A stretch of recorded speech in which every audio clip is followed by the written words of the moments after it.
တခါတော့ကရွာလေးတစ်ရွာမှာကျမလေးတစ်ကောင်နေထိုင်ခဲ့ပါတယ်။ကျမလေးဟာစိတ်ကောင်းရှိပြီးအလွန်သနာစရာကောင်းတဲ့ကျမလေးတစ်ကောင်ဖြစ်ပါတယ်။ဒါပေမဲ့ကျမလေးရဲ့အမေဖြစ်တဲ့ကျက်မေကြီးကတော့ဂုံတိတ်ခါနဲ့ငွေကြီးကိုအလွန်အရေးထားတဲ့သူဖြစ်ပါတယ်။ဒီနေ့မှာတိမ်ရက်တစ်ကောင်ဟာကျမငယ်ကိုလက်ထပ်ကျင်တာကြောင့်ကျက်မေကြီးတန်လာရောက်တောင်းရန်စိတ်ဆက်ခဲ့ပါတယ်။ကျမငယ်ဟာတိမ်ရက်ကိုမချစ်မနှက်တတ်ပေမဲ့ကျက်မေကြီးရဲ့စကားကိုမလွန်ဆွမ်းနိုင်တာကြောင့်လက်ခံခဲ့ပါတယ်။တိမ်ငက်ကြီးဟာကျမငယ်ကိုတမိုးကြီးစစ်ဆက်လက်စုံနေတကွ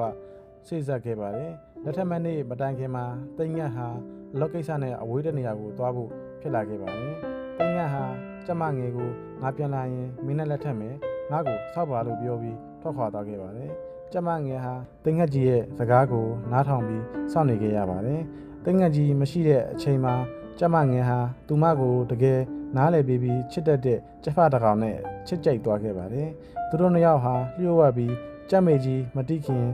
တူအဝေးတနေရာကိုထွက်ပြေးသွားကြပါတယ်။ထွက်ပြေးနေတဲ့အချိန်မှာ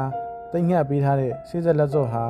ပျောက်သွားခဲ့ပါတယ်။ကြက်မေကြီးကဒီအကြောင်းကိုသိပြီးတိမ်ငှက်ရဲ့ဒေါသကိုသိတာကြောင့်ကြောက်နေခဲ့ပါတယ်။တိမ်ငှက်ပြန်လာတဲ့အခါမှာအမှန်တရားအားလုံးပေါ်ပေါက်သွားခဲ့ပါတယ်။တိမ်ငှက်ဟာဒေါသကြီးပြီးဆေးဆက်လက်စော့ကိုပြန်လဲတောင်းဆိုခဲ့ပါတယ်။ဒါပေမဲ့ကျမငယ်ဟာဆေးဆက်လက်စော့ကပျောက်သွားပြီဖြစ်တဲ့အတွက်ပြန်လဲမပေးနိုင်ခဲ့ပါဘူး။ထိုအချိန်မှာတိမ်ငှက်က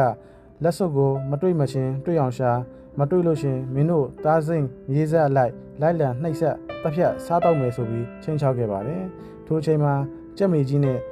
ကျမငယ်ဟာအတူတူရှာဖွေခဲ့ကြပါတယ်။ယနေ့အချိန်ထိလည်းကြက်တွေဟာမြေကြီးကိုချစ်နေတယ်လို့ပျောက်ဆုံးနေတဲ့လက်စော့ကိုရှာနေကြတယ်လို့ပဲဖြစ်ပါတယ်။အစာရှာနေစဉ်အတွင်းမှာတော့မှစစ်ဆက်လက်စော့ကို